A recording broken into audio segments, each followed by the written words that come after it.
शहर के बीचों बीच एक आलीशान हवेली थी। ऊंची दीवारें, लोहे के भारी दरवाजे और अंदर संगमरमर के फर्श जिन पर चलो तो पांव की आहट गूंज उठे। इसी हवेली में रहमतुल्लाह खान रहता था। लोग उसे शहर का सबसे अमीर आदमी कहते थे। कपड़ों में रेशम, हाथ में सोने की अंगूठियां और जुबान पर घमंड। उसका कारोबार दूर दूर तक फैला था। जो भी उसके सामने आता दबकर बात करता। लेकिन उसी हवेली के एक कोने में, एक छोटे से कमरे में उसकी बूढ़ी मां रहती थी, अम्मी हबीबा बी। हबीबा बी की कमर झुक चुकी थी, आंखों की रोशनी मध्यम हो गई थी, मगर दिल अब भी जिंदा था। वही अम्मी जिसने रहमतुल्लाह को गोद में खिलाया, अपने हिस्से की रोटी काटकर उसे खिलाई और रातों को जाग जाग कर उसके बुखार पर माथा रखा। रहमतुल्लाह जब छोटा था तो यही अम्मी उसे सीने से लगाकर दुआएं पढ़ती थीं। या अल्लाह, मेरे बेटे को नेक बना, कामयाब बना, मगर अपने मां बाप का अदब करने वाला बना। वक्त बदला, हालात बदले और रहमतुल्लाह बड़ा होकर अमीर बन गया, मगर दिल में शुक्र की जगह तकब्बुर भर गया। उसे अपनी अम्मी का झुका हुआ बदन, कांपते हाथ और बार बार पूछे जाने वाले सवाल बोझ लगने लगे। उसे लगता अम्मी उसकी शान के खिलाफ हैं। मेहमान आते तो वह अम्मी को सामने बैठाना पसंद नहीं करता।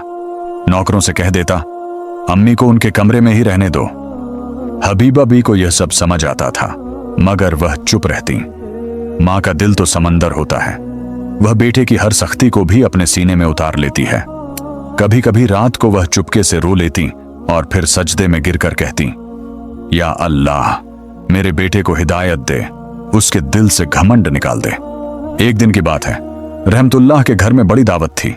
शहर के रईस, व्यापारी, अफसर सब आने वाले थे। हवेली जगमगा रही थी। रहमतुल्लाह नए कपड़े पहने, इतर लगाए, आईने के सामने खड़ा होकर खुद को देख रहा था। तभी हबीबा भी लाठी के सहारे बाहर निकली। उनके हाथ कांप रहे थे। उन्होंने धीमी आवाज में कहा, बेटा, आज दावत है, मुझे भी थोड़ा सा बाहर बिठा देना, दिल बहल जाएगा। रहमतुल्लाह का चेहरा सख्त हो गया। उसने झुंझलाकर कहा, अम्मी, आप समझती क्यों नहीं? यहां बड़े लोग आ रहे हैं, आप आराम से अपने कमरे में रहें। हबीबा बी की आंखों में नमी आ गई। उन्होंने फिर भी नरमी से कहा, बेटा, मैं चुपचाप एक कोने में बैठ जाऊंगी, किसी से बात भी नहीं करूंगी। यह सुनकर रहमतुल्लाह का सब्र टूट गया। उसने आवाज ऊंची कर दी, मैंने कहा ना, आप यहां नहीं आएंगी, हर वक्त यही तमाशा रहता है। नौकर भी वहां खड़े थे। हबीबा बी को ऐसा लगा जैसे उनके दिल पर किसी ने पत्थर रख दिया हो। वह बिना कुछ कहे वापस मुड़ गईं। उस रात दावत तो शानदार हुई, मगर हबीबा बी अपने कमरे में अकेली बैठी रहीं। खाने की खुशबू आती रही, हंसी की आवाजें आती रहीं और वह चुपचाप आसमान की तरफ देखती रहीं। कुछ दिन बाद एक और बात हुई। हबीबा बी की तबीयत बिगड़ने लगी। उन्हें दवाइयों की जरूरत थी। उन्होंने रहमतुल्लाह से कहा, बेटा, डॉक्टर को दिखा दो, बदन में बहुत दर्द रहता है। रहमतुल्लाह ने बेपरवाही से कहा, अम्मी, हर दिन डॉक्टर डॉक्टर, अब तो उम्र हो गई है, थोड़ा बहुत दर्द तो रहेगा ही। यह बात हबीबा बी के दिल में तीर की तरह लगी। फिर भी उन्होंने कुछ नहीं कहा। मां तो मां होती है, मगर जिस दिन हद हो गई वह दिन भी आ गया। रहमतुल्लाह ने फैसला कर लिया कि अब अम्मी का इस हवेली में रहना उसकी शान के खिलाफ है। उसने सोचा, शहर के बाहर एक पुराना सा मकान है, वहीं भेज दूंगा या फिर किसी दूर के रिश्तेदार के पास छोड़ दूंगा। दिल में जरा भी खौफ ए खुदा नहीं रहा। एक सुबह उसने अम्मी को बुलाया। हबीबा भी लाठी टेकती हुई आई। रहमतुल्लाह ने ठंडे लहजे में कहा, अम्मी, मैंने आपके लिए एक इंतजाम किया है। यहां आपकी देखभाल ठीक से नहीं हो पाती, आप कहीं और रहिए। हबीबा भी समझ गईं। उनकी आंखों से आंसू बहने लगे। उन्होंने कांपती आवाज में कहा, बेटा, यह घर मैंने अपने हाथों से बसाया था, तेरे अब्बा की निशानी है, मुझे यहीं रहने दे। रहमतुल्लाह ने मुंह फेर लिया। अब्बा अब्बा मत कीजिए, फैसला हो चुका है। उस दिन रहमतुल्लाह ने अपनी बूढ़ी मां को घर से निकाल दिया। एक छोटा सा थैला जिसमें कुछ पुराने कपड़े और एक कुरान शरीफ थी, हबीबा बी के हाथ में थमा दी गई। हवेली का दरवाजा बंद हो गया और बाहर सड़क पर एक बूढ़ी मां खड़ी रह गई। हबीबा बी ने आसमान की तरफ देखा। आंखों से आंसू बहते रहे। मगर जुबान से बद्दुआ नहीं निकली। उन्होंने बस इतना कहा, या अल्लाह, मैं तो मां हूं, मैंने माफ किया, तू इंसाफ करने वाला है। वह लाठी टेकती हुई चल पड़ी। किसी को नहीं पता था कि उस एक आह ने रहमतुल्लाह की जिंदगी का रुख मोड़ दिया है। उसके बाद के दिन रहमतुल्लाह के लिए अजीब होने लगे। कारोबार में अचानक नुकसान होने लगा। जिस सौदे पर उसे पक्का मुनाफा दिखता था, वही सौदा टूट जाता। साझेदार धोखा देने लगे, नौकर चोरी करने लगे, मगर रहमतुल्लाह ने इसे इत्तेफाक समझा।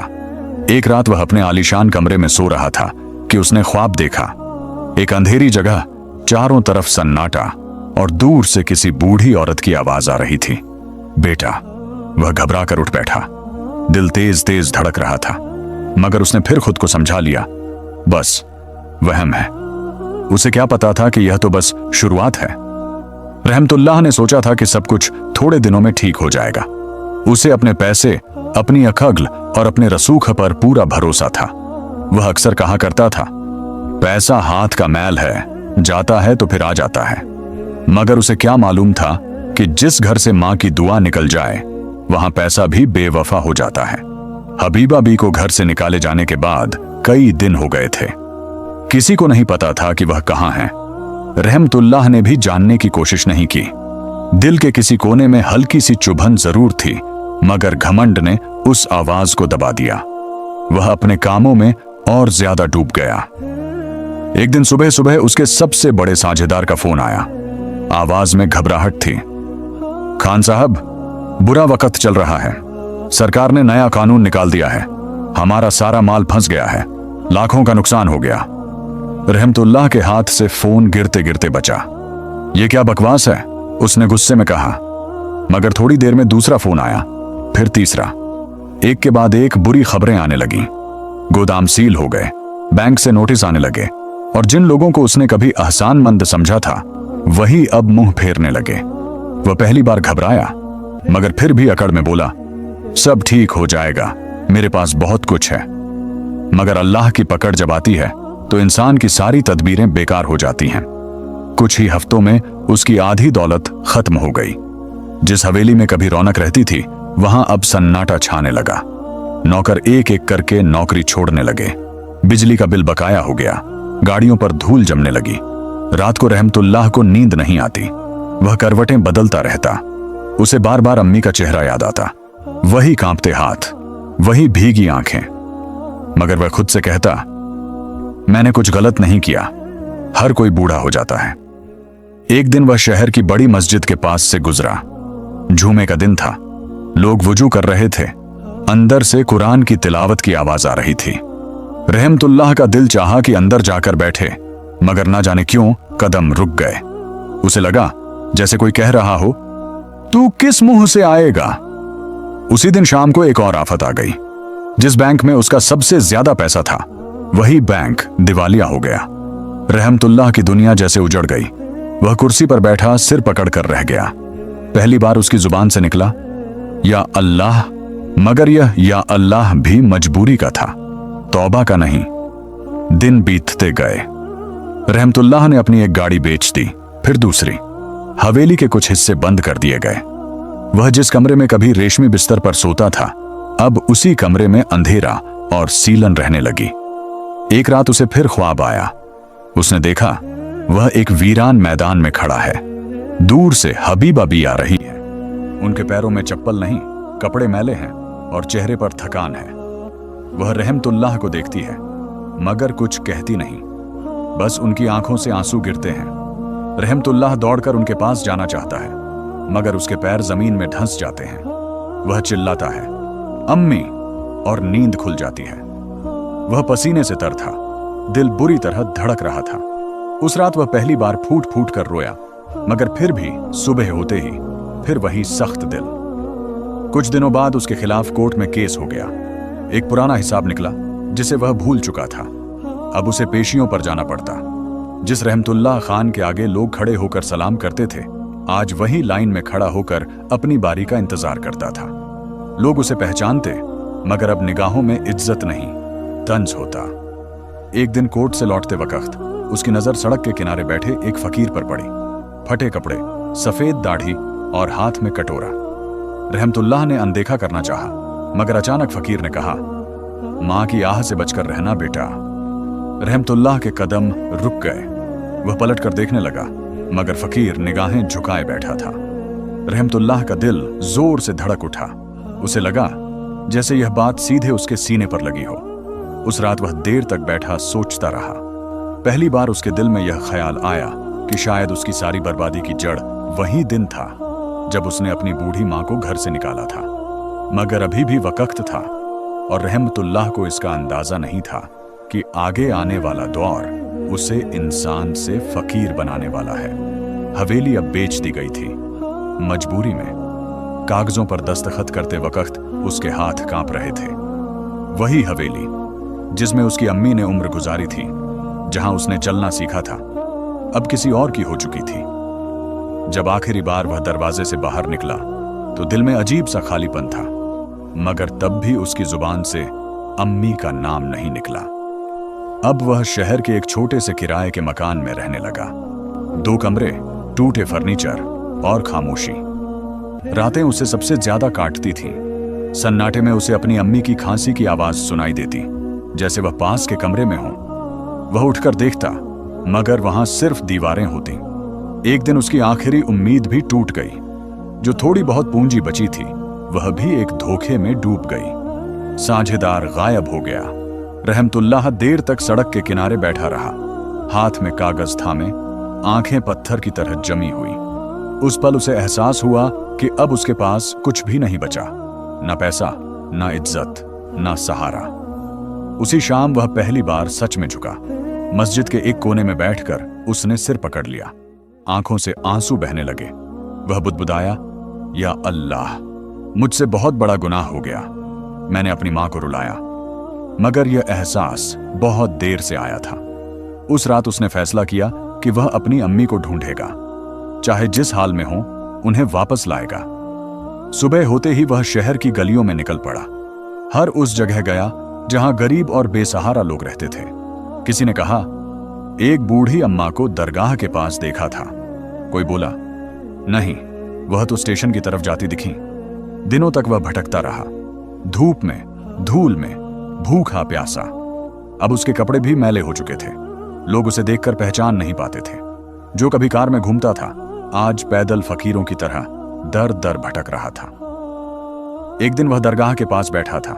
सामने लंगर बंट रहा था। भूख से पेट ऐंठ रहा था, मगर उसने हिम्मत नहीं की आगे बढ़ने की। तभी एक दरवेश ने उसकी तरफ देखा और कहा, जो मां को रुलाता है उसे दुनिया भी रुलाती है। रहमतुल्लाह की आंखें भर आईं।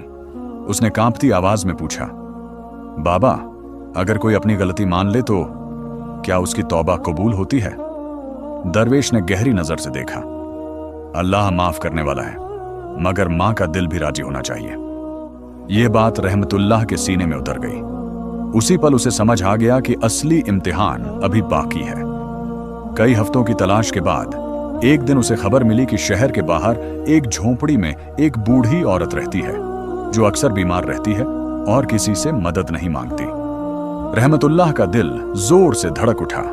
वह दौड़ता हुआ उस तरफ गया। झोंपड़ी के पास पहुंचकर उसके कदम रुक गए। अंदर से धीमी सी आवाज आ रही थी, कुरान की तिलावत। वही आवाज जो उसने बचपन में सुनी थी। उसका बदन कांपने लगा। वह झोंपड़ी के दरवाजे पर खड़ा हो गया, सांस थामे। उसने झांक कर देखा। एक चटाई पर हबीबा भी बैठी थी, बहुत कमजोर, बहुत दुबली। चेहरा झुर्रियों से भर चुका था, मगर आंखों में वही सुकून था। रहमतुल्लाह की आंखों से आंसू बह निकले। वह अंदर गिर पड़ा, उनके पैरों के पास। अम्मी, मुझे माफ कर दो। उसकी आवाज सिसकियों में डूब गई। हबीबा बी ने कांपते हाथ से उसके सिर पर हाथ रखा। उनकी आंखों से भी आंसू बह रहे थे, मगर चेहरे पर कोई शिकवा नहीं था। बेटा, मां कभी माफ न करे, ऐसा हो सकता है। रहमतुल्लाह फूट फूट कर रो पड़ा।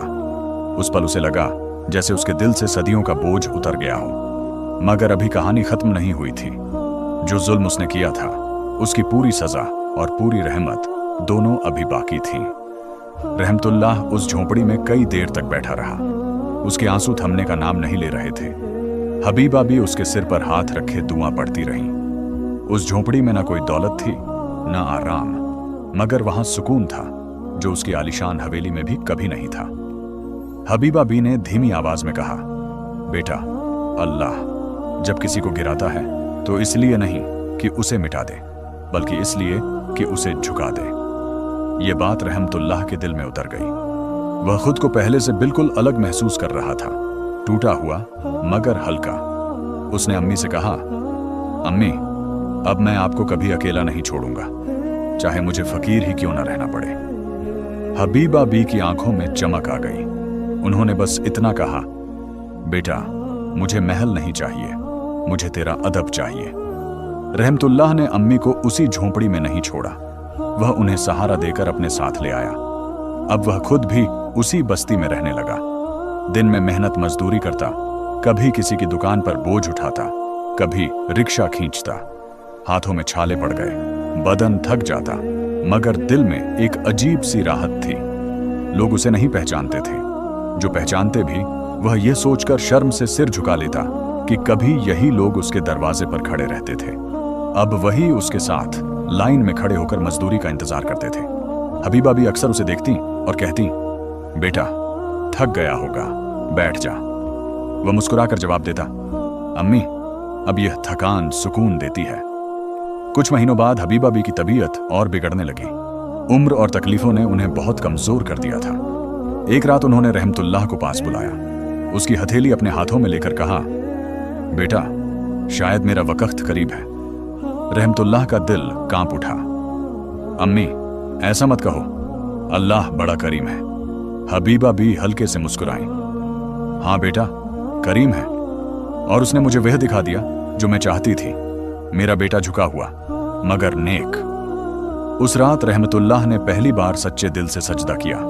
उसने रो रो कर तौबा की, न सिर्फ अल्लाह से बल्कि अपने दिल से भी। उसे एहसास हुआ कि असली अमीरी पैसा नहीं, मां की दुआ होती है। कुछ दिन बाद फज्र से पहले हबीबा भी इस दुनिया से रुखसत हो गईं। उनके चेहरे पर अजीब सा नूर था, जैसे कोई लंबी थकान के बाद चैन की नींद सो गया हो। रहमतुल्लाह उनके पास बैठा रहा, सिर झुकाए। इस बार उसके आंसू पछतावे के नहीं, सब्र के थे। जनाजे में वही गरीब लोग थे जिनके बीच वह रहने लगा था। किसी आलीशान कब्रिस्तान में नहीं, मगर दुआओं के साए में उन्हें मिट्टी दी गई। रहमतुल्लाह ने कब्र के पास खड़े होकर कहा, अम्मी, आपने मुझे माफ कर दिया, यही मेरी सबसे बड़ी दौलत है। उसके बाद रहमतुल्लाह की जिंदगी सादगी में गुजरने लगी। वह अमीर नहीं बना, न ही उसने बनने की कोशिश की, मगर उसका दिल अब सुकून से भरा रहता।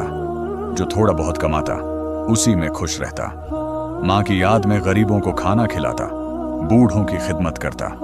शहर में लोग कभी कभी उसकी कहानी सुनते, एक अमीर आदमी जिसने अपनी मां पर जुल्म किया, फिर अल्लाह ने उसे सब कुछ छीन लिया, यहां तक कि घमंड भी। और जब वह फकीर बना तब उसे इंसानियत मिली। यह कहानी वहीं खत्म होती है जहां से इबरत शुरू होती है।